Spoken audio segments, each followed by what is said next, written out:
दोस्तों, साल में दो नवरात्रि मनाई जाती है।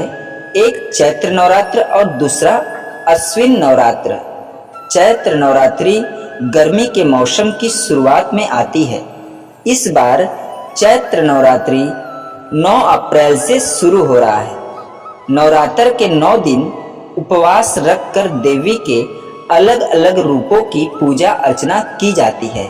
नवरात्रि में माँ दुर्गा के 9 रूपों शैलपुत्री, ब्रह्मचारिणी, चंद्रघटा, कुष्मांडा, स्कंद माता, कात्यायनी माता, कालरात्रि माता, महागौरी माता, सिद्धिदात्री माता की पूजा की जाती है।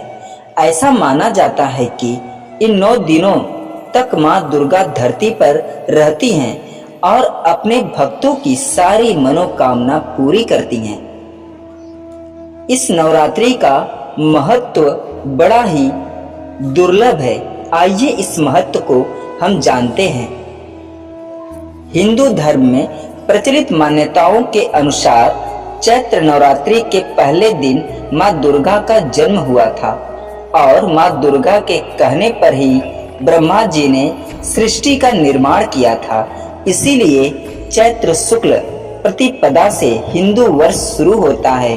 इसके अलावा कहा जाता है भगवान विष्णु के 7वें अवतार भगवान राम का जन्म भी चैत्र नवरात्रि में ही हुआ था। इसलिए धार्मिक दृष्टि से भी चैत्र नवरात्र का बहुत महत्व है।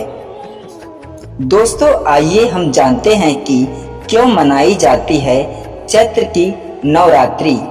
चैत्र नवरात्रि मनाने के पीछे एक पुरानी कथा है, जिसके अनुसार 10 सिर वाले शिव भक्त रावण की ताकत के बारे में सभी देवी देवताओं को पता था। इसलिए सीता को लंका से वापस लाने के लिए जब श्री राम रावण से युद्ध करने जा रहे थे, तो उन्हें देवताओं ने मां शक्ति की आराधना करने और उनसे विजय का आशीर्वाद लेने की सलाह दी। भगवान राम ने वैसा ही किया।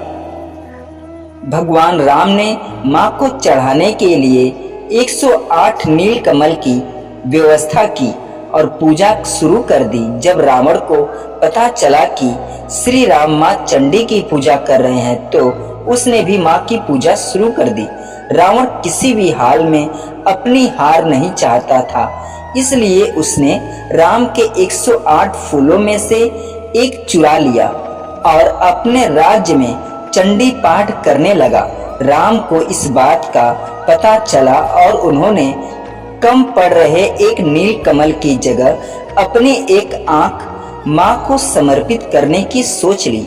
लेकिन जैसे ही प्रभु श्री राम अपनी आंखें निकालकर मां को चढ़ाने जा रहे थे, तभी मां प्रकट हुई और उन्होंने भगवान राम को जीत का आशीर्वाद दिया और कहा कि आपकी जीत सुनिश्चित है, क्योंकि आप धर्म का युद्ध कर रहे हैं और हमेशा धर्म की विजय ही होती है। दूसरी ओर रावण चंडी पाठ कर रहा था।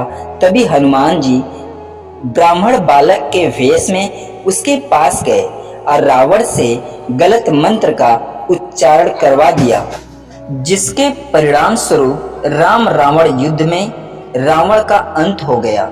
नवरात्रि के आखिरी दिन को रामनवमी के रूप में इसीलिए मनाया जाता है।